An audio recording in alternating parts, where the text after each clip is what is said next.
ಭಾರತದ ಸಂವಿಧಾನದ ವಿಧಿ 49 ಆರ್ಟಿಕಲ್ 49 ಸಂಪೂರ್ಣ ವಿಸ್ತರಣೆ ಈ ಕೆಳಗಿನಂತಿದೆ. ವಿಧಿ 49 ರಾಷ್ಟ್ರೀಯ ಮಹತ್ವದ ಸ್ಮಾರಕಗಳು, ಸ್ಥಳಗಳು ಮತ್ತು ವಸ್ತುಗಳ ಸಂರಕ್ಷಣೆ.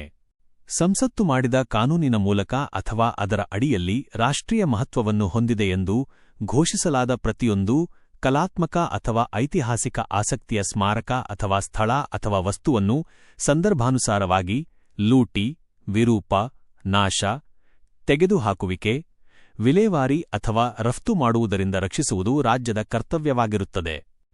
ವಿಶ್ಲೇಷಣೆ ಮತ್ತು ಹಿನ್ನೆಲೆ. ವಿಧಿ 49ರ ಮುಖ್ಯ ಅಂಶಗಳು ಮತ್ತು ಮಹತ್ವ. ರಾಜ್ಯ ನೀತಿಯ ನಿರ್ದೇಶಕ ತತ್ವ, directive principle of state policy ಡಿಪಿಎಸ್ಪಿ. ಈ ವಿಧಿಯು ಸಂವಿಧಾನದ ಭಾಗ 4ರ ಅಡಿಯಲ್ಲಿ ಬರುತ್ತದೆ. ಈ ತತ್ವಗಳು ಸರ್ಕಾರಗಳಿಗೆ ಮಾರ್ಗದರ್ಶಿ ಸೂತ್ರಗಳಾಗಿವೆ ಮತ್ತು ಅವುಗಳನ್ನು ನ್ಯಾಯಾಲಯದಲ್ಲಿ ಜಾರಿಗೊಳಿಸಲಾಗುವುದಿಲ್ಲ. ಆದಾಗ್ಯೂ ದೇಶದ ಆಡಳಿತದಲ್ಲಿ ಈ ತತ್ವಗಳು ಮೂಲಭೂತವಾಗಿವೆ ಮತ್ತು ಕಾನೂನುಗಳನ್ನು ಮಾಡುವಾಗ ಅವುಗಳನ್ನು ಅಳವಡಿಸಿಕೊಳ್ಳುವುದು ರಾಜ್ಯದ ಕರ್ತವ್ಯವಾಗಿರುತ್ತದೆ. ರಾಜ್ಯದ ಜವಾಬ್ದಾರಿ. ಈ ವಿಧಿಯು ರಾಜ್ಯದ ಮೇಲೆ ಕಡ್ಡಾಯ ಜವಾಬ್ದಾರಿಯನ್ನು ಹೊರಿಸುತ್ತದೆ. ರಾಜ್ಯ ಎಂದರೆ ಕೇಂದ್ರ ಸರ್ಕಾರ, ರಾಜ್ಯ ಸರ್ಕಾರಗಳು ಮತ್ತು ಸ್ಥಳೀಯ ಪ್ರಾಧಿಕಾರಗಳು. ಸಂರಕ್ಷಣೆಯ ವಿಷಯಗಳು. ಸಂರಕ್ಷಿಸಬೇಕಾದ ವಿಷಯಗಳು: ಕಲಾತ್ಮಕ ಆಸಕ್ತಿಯ ಸ್ಮಾರಕಗಳು, ಸ್ಥಳಗಳು ಮತ್ತು ವಸ್ತುಗಳು. ಐತಿಹಾಸಿಕ ಆಸಕ್ತಿಯ ಸ್ಮಾರಕಗಳು, ಸ್ಥಳಗಳು ಮತ್ತು ವಸ್ತುಗಳು. ರಾಷ್ಟ್ರೀಯ ಮಹತ್ವ.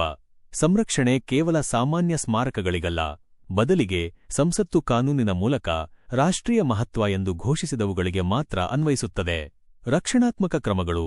ಈ ರಾಷ್ಟ್ರೀಯ ನಿಧಿಗಳನ್ನು ಈ ಕೆಳಗಿನವುಗಳಿಂದ ರಕ್ಷಿಸಬೇಕು: ಲೂಟಿ, ಸ್ಪೋಲಿಯೇಷನ್, ಕದಿಯುವುದು ಅಥವಾ ಅಪಹರಿಸುವುದು. ವಿರೂಪ, ಡಿಸ್ಫಿಗರ್ಮೆಂಟ್, ಸ್ವರೂಪವನ್ನು ಹಾಳುಮಾಡುವುದು. ನಾಶ, ಡಿಸ್ಟ್ರಕ್ಷನ್, ಸಂಪೂರ್ಣವಾಗಿ ಇಲ್ಲವಾಗಿಸುವುದು. ತೆಗೆದುಹಾಕುವಿಕೆ, ರಿಮೂವಲ್, ಒಂದು ಸ್ಥಳದಿಂದ ಮತ್ತೊಂದು ಸ್ಥಳಕ್ಕೆ ವರ್ಗಾಯಿಸುವುದು. ವಿಲೇವಾರಿ, ಡಿಸ್ಪೋಸಲ್, ಮಾರಾಟ ಮಾಡುವುದು ಅಥವಾ ಹಸ್ತಾಂತರಿಸುವುದು.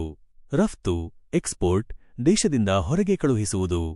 ಈ ವಿಧಿಯು ಭಾರತದ ಸಾಂಸ್ಕೃತಿಕ ಪರಂಪರೆ ಮತ್ತು ಐತಿಹಾಸಿಕ ಹೆಮ್ಮೆಯನ್ನು ರಕ್ಷಿಸಲು ರಾಜ್ಯಕ್ಕೆ ನಿರ್ದೇಶನ ನೀಡುತ್ತದೆ.